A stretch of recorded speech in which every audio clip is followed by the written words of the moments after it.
The West has huddled together to defend itself on Afghanistan. What about Afghanistan's neighbors? Are they looking to put up a coordinated response? Or is it still each country for itself?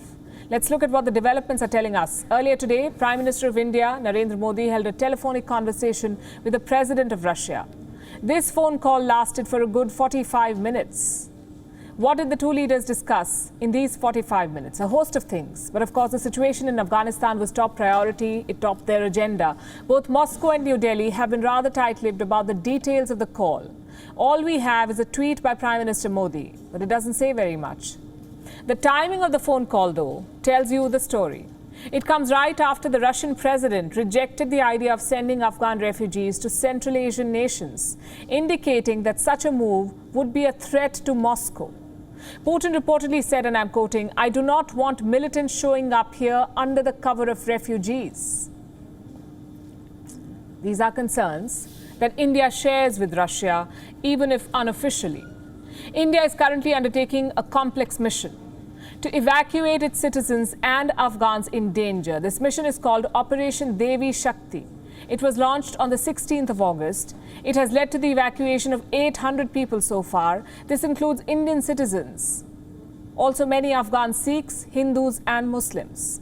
For India, which took over the presidency of the United Nations Security Council this month, this is a moment to demonstrate its leadership, to rescue Afghans in distress.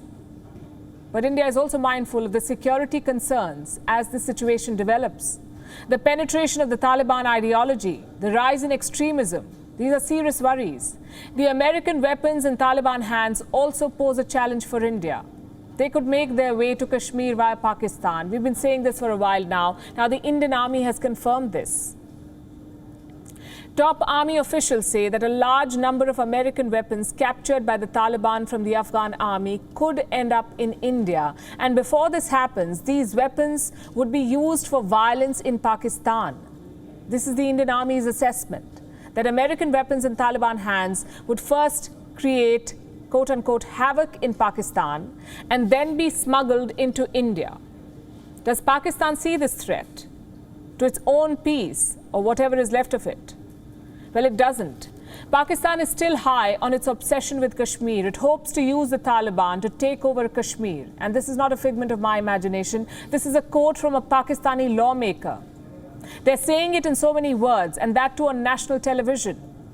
Neelam Irshad Sheikh is a leader from Imran Khan's party, the Pakistan Tehreek-e-Insaf. In a television debate, she unabashedly admitted to Pakistan Army's close ties with the Taliban, and she said that the Taliban had promised to help Pakistan capture Kashmir. You have to watch this.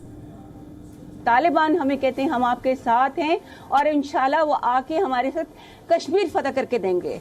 ये किसने आपको कोई WhatsApp आया होगा कि तालिबान आपके साथ मिलकर के कश्मीर आजाद कराएंगे? वाकई ऐसा कोई ख्वाब देखती हैं आप? किसने दिखाया है? इंशाल्लाह। ये कैसे, किसने आपको बताया? आपको पता है आपने क्या कहा है? We can't say if it's a WhatsApp forward, but ever since the Taliban have re-emerged, Pakistan's wishful thinking on Kashmir seems to know no bounds. Meanwhile, pro-Taliban propaganda has intensified. These are images from the Jamia Hafsa Seminary in Islamabad. They recently organized an event to celebrate the Taliban's comeback. This event was attended by children. They were too young to tell right from wrong. And this is what they were made to do: hold placards supporting the Taliban and sing Salam Taliban, a song hailing the Taliban's victory as a victory of Muslims the world over. I must warn you, it's unsettling. Salam Taliban, Salam Taliban, Salam Taliban, Salam Taliban. Now, we're not sure if that would make the Taliban happy, since they consider music and songs haram or blasphemous. But that's besides the point. The point is, things have gone completely crazy in Pakistan. They're making young girls sing praises to a terror group as women in Afghanistan run for their life.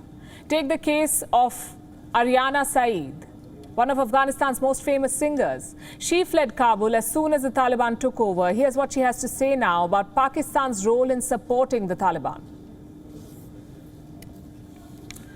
I do blame Pakistan, she says. Over the years, we have seen videos and evidence that Pakistan is behind empowering the Taliban. Every time our government touches the Taliban, they see identification, and it would see a Pakistani person.